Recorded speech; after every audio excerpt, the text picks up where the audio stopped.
Vou então começar por lhe perguntar, António José Seguro, relativamente à escolha pela mandatária Isabel Ferreira, Presidente da Câmara Municipal de Bragança. Esta escolha foi pensada sobre o que é que recaiu, de onde surge também esta vontade de querer Isabel Ferreira na sua candidatura?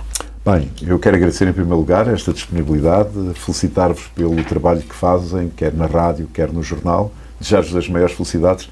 Nós precisamos de comunicação social, regional, plural e, sobretudo, que dê voz a quem é tão desprotegido e abandonado pelos poderes centrais. Eu escolhi a doutora Isabel Ferreira por uma razão muito simples.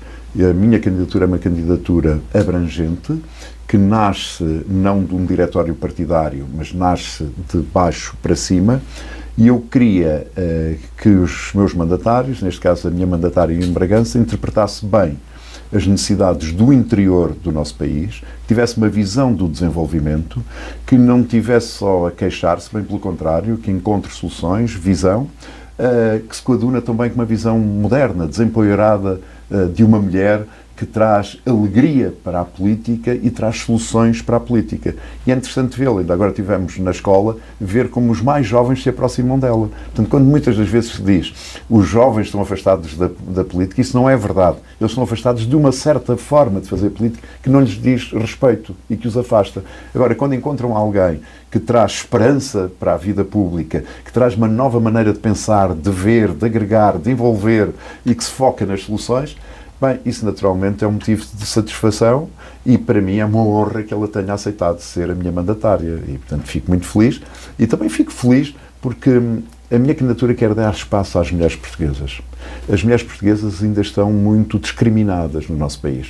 Veja as diferenças salariais. Mulheres e homens que desempenham a mesma função, mas as mulheres, só por serem mulheres, porque isso é indigno, recebem menos dinheiro. Ou as questões da violência doméstica, onde as mulheres são mais vítimas e são maltratadas. Ou então muitas jovens mulheres que se candidatam a um emprego e que têm uma pergunta que é horrível. Está a pensar em engravidar? E que por isso podem ser discriminadas e não ter acesso a esse emprego, ou então mentir para terem um emprego. Isto é muito indigno. E por isso é uma aliança perfeita entre a perspectiva positiva da política, a alegria, a modernidade, a visão, e uma mulher cheia de convicções, cheia de força, cheia de energia. Eu estou muito feliz com esta escolha.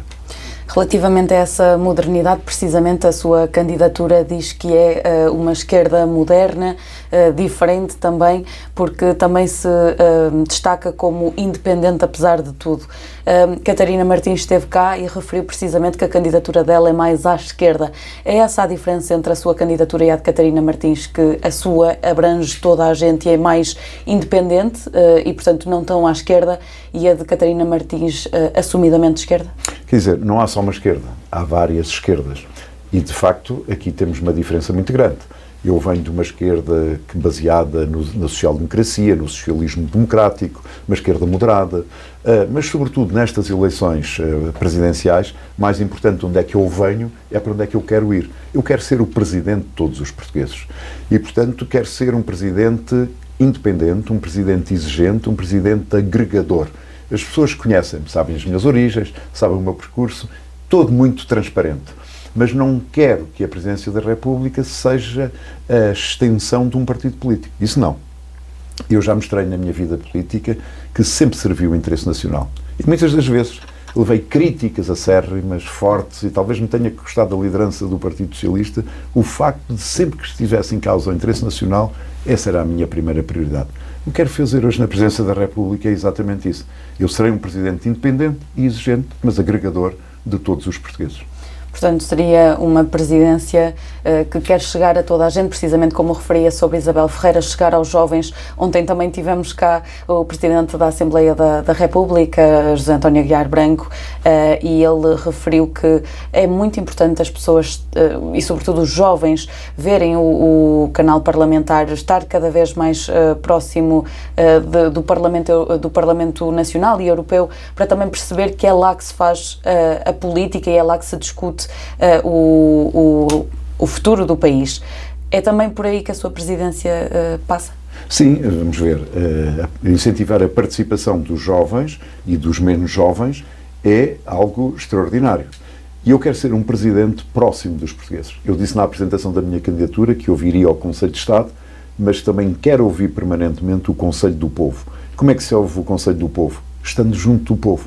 Portanto, eu farei presidências abertas, de proximidade, estarei aqui também em Trás-os-Montes e em Bragança, em contacto com as pessoas. Isso tem uma vantagem dupla. Primeira vantagem, eu compreendo melhor o país, compreendo melhor os problemas e, sobretudo, as necessidades, encontrar soluções com as pessoas que vivem no terreno. E, em segundo lugar, dar voz às regiões que têm pouca voz. Porquê? Porque o interior tem vindo a perder população, eu sou do interior, enfim, Beirão mas sou do interior, compreendo bem o interior e o Presidente da República pode ajudar a que o interior tenha mais voz, porque o interior tem perdido voz porque tem menos deputados, porque tem menos gente. Ora, nós precisamos dar voz para que haja mais gente, aqueles que cá estão tenham uma vida melhor, os jovens se fixem aqui e que outros possam vir trabalhar e viver para o interior e para isso é preciso criar oportunidades de trabalho. Porque o interior tem uma coisa que os grandes centros não têm.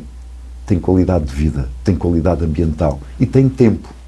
Há muita gente que gasta 1, 2 horas em transportes públicos ou de carro, em filas, e se cria um stress enorme, não retira a qualidade de vida nos Grande Porto e no Grande Lisboa, por exemplo.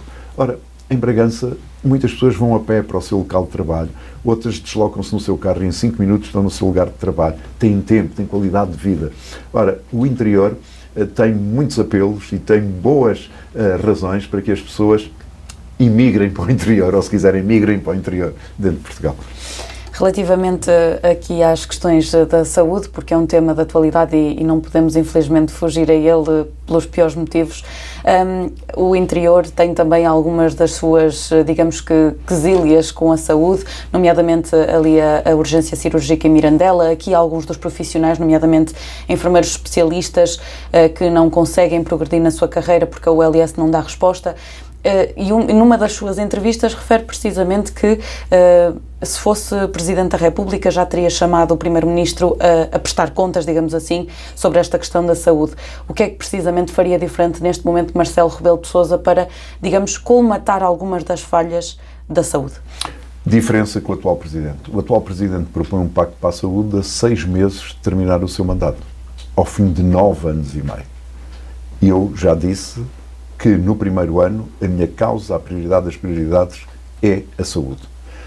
De que forma? Promover o acesso dos portugueses aos cuidados de saúde a tempo e horas. Nas consultas, nas cirurgias, nos cuidados de saúde preventivos para evitar doenças e este caos das urgências não pode ser um novo normal, tem que ser resolvido. Ora, nós temos problemas que precisam de resposta imediata, resposta urgente. Mas também temos problemas que se resolvem se nós encontrarmos soluções mais duradouras. Isto é, se atacarmos as causas e não os sintomas. E aí eu proponho esse pacto para a saúde. O que é o pacto para a saúde? É, no fundo, reunir os partidos políticos todos, os atores das áreas da saúde e encontrar uma organização, uma gestão de um sistema de saúde que englobe o Serviço Nacional de Saúde e que responda a tempo e horas aos portugueses. Uma das necessidades é nós valorizarmos o estatuto do médico e o estatuto dos enfermeiros. Porque hoje, por exemplo, um médico ou um enfermeiro tem uma concorrência muito grande, trabalhando no privado, trabalhando fora de Portugal. No Serviço Nacional de Saúde, qual é o problema? É que tem uma remuneração e depois tem cada vez mais pressão, porque há cada vez mais pessoas a necessitar do SNS. Portanto, nós temos que olhar para os problemas, encontrar-lhes soluções e não remendos. Isso é que é um pacto, que é no fundo dizer, nós todos, partidos, temos aqui uma prioridade.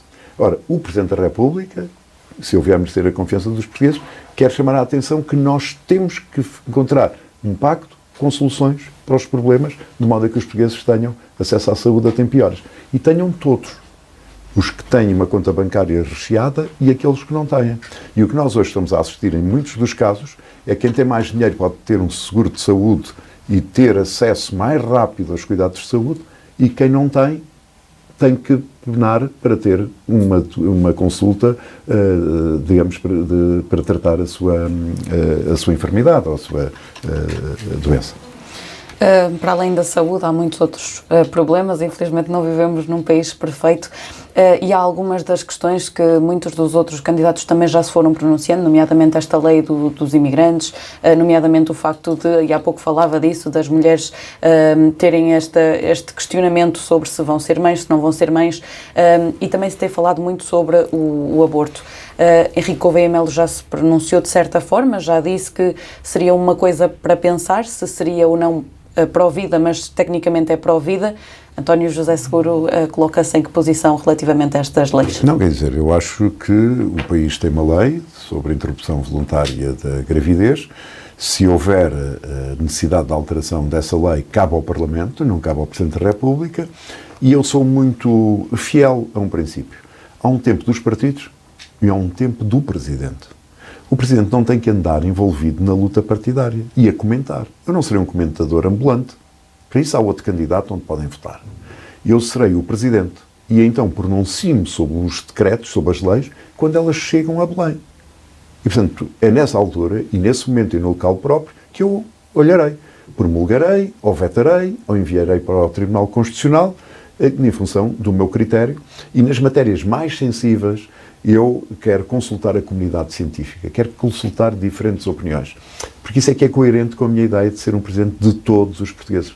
Eu não quero ser um Presidente de uma parte dos portugueses contra outra parte, de metade contra outra metade. Eu vim para unir, não vim para extremar posições. O país já tem, infelizmente, demasiada fragmentação, demasiadas divisões e demasiados extremismos. Para terminar, apenas perguntar-lhe o que é que os portugueses poderão esperar, portanto, se for eleito dia 18 de janeiro. De um Presidente onde se revejam.